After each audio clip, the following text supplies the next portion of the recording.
Hey everyone, welcome to another video from JP Tech. In this video we're going to be taking a look at the 8600K at stock clocks, 4.7 GHz and 5.3 GHz. This testing is going to be conducted in Battlefield 1 with the 1080 Ti with a slight overclock. It's going to be running at about 1960 boost. So as you can see right off the bat, in the beginning of this clip, we're running stock clocks. GPU usage is finding its way all the way down into the 70s, which, you know, you're losing 25% of your theoretical performance at that point, and it's just not ideal.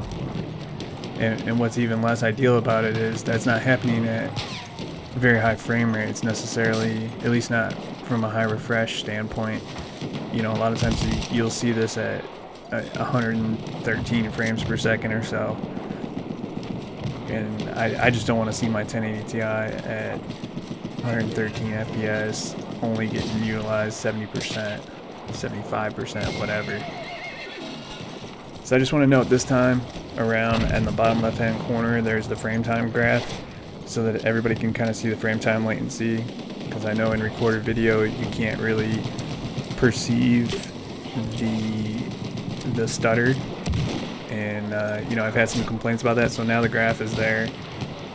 I hope that you guys find it useful. Anything that goes beyond like the second line, or you'll, as you just saw right there, there's standout spikes, and those spikes are generally felt while you're playing the game. So now we're looking at 4.7 gigahertz. As you can see, you know, things get better at 4.7 gigahertz, but it still sees 70-80% usage at times, you know, and this is not all the time, but it's enough of the time. And this is on QHD high settings, and I repeat QHD, because a lot of people tend to think that you don't really run into these CPU bottlenecks until you're hitting, you know, until you're using 1080p resolution, and that's just not the case. Our side is in the lead. So again, you're gonna notice that there's gonna be spikes down in the frame time graph. You're gonna see what the frame rates are at relative to the GPU usage, as well as the CPU usage. I mean, most of the time that I'm using the 8600K in this particular game, I very often see 90s, if not 100% usage, and that's just what it is.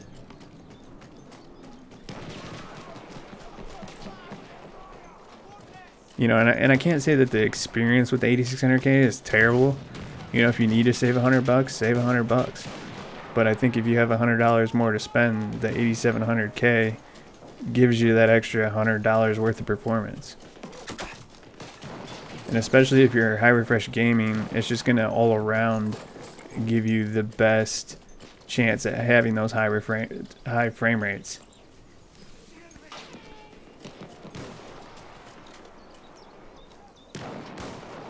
Most of the 8600K is overclocked pretty nice too, so 4.7 happens pretty easy. I couldn't remember what voltage I used in the past, so I just slapped the voltage on it this time. Our side is in the lead. This particular chip I was able to hit 5.3 stable. I've been using this chip for months and months at 5.3 gigahertz, and it's nice and cozy there after a D-lid. And I'm using the Cooler Master Liquid 240.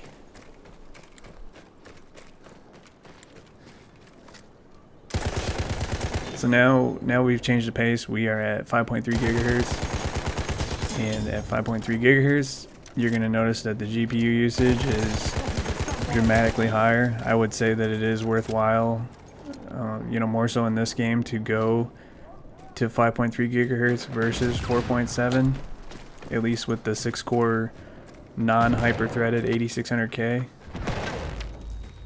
It utilizes the GPU better, and not only utilizing the GPU better, but it's keeping those frame rates high like we want them for high refresh gaming. You know, even if I had a different GPU, you know, and I want to lower the settings to get that target, you know, 144, 165 frames per second, it's just not going to cut it in this game if your CPU is not clocked high enough. With the 8600K, that is.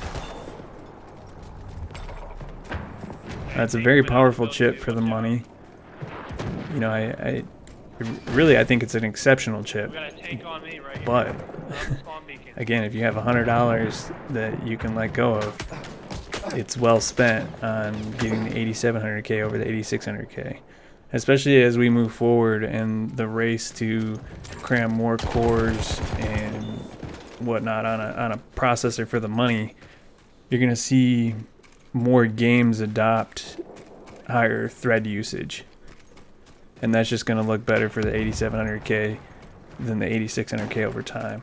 But as it stands currently, there's a lot of games out there, you know, like PUBG, Fortnite, a lot of things based on the Unreal Engine that only use up to like 6 threads or so, and you know, for those games the 8600K is really good, but the 8700K is just as good.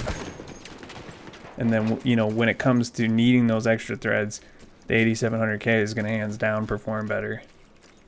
In my experience, even at lower clocks, the 8700K just delivers higher frame rates in the games that need the extra thread count. That's it for this video, guys. Let me know if there's anything you thought that I missed. I probably could have talked on and on and on, but I didn't want to bore you with too long of a video. I'm probably going to do a few more things with the 8600K. I do plan on selling it soon and getting back to using my 8700K. I also have a Ryzen 1700 that I'm going to be testing this week. Try to get some stuff out on that because I have a Ryzen 2700X on the way. So let me know what you guys want to see on that kind of stuff. The 1700 Ryzen has to go pretty soon because I'm selling it to a friend of mine, and I know he's going to get pretty antsy to use it. So if you guys have any ideas for that, go ahead and throw it in the comment section below. Like I say, I'm gonna try to get some stuff out there. Obviously, there's gonna be some Battlefield. I have Far Cry 5 I'd like to cover on all the chips that I have. Anyways, the 8700, 8600K, Ryzen 1700, and then when I get the 2700X, we'll take a look at that as well. But let me know what you guys think. Hope you guys enjoyed this. As always, like, subscribe, and come back for more JP Tech. Thanks for watching.